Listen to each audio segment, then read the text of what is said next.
Јавачите на конјаницата Бигорски манастир патот на Цршовото топче на 26 јули од село Зубовце во 9 часот ке го почна 9-тиот марш долг 200 км во чест на празникот Илинден во Крушево.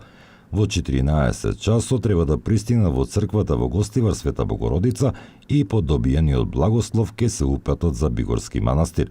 Во манастирската црква Свети Јован Крстител со молитва ќе бидат благословени од монашкото братство за успешен пат кон револуционерното Крушево и живи здрави да се вратат во своите домови.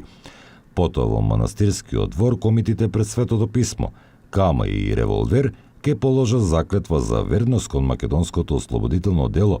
Конјаницата според планот на 31 јули ќе влезе во Крушево, а на 2 август на македонскиот национален празник Илинден ќе учествуваат на централната прослава.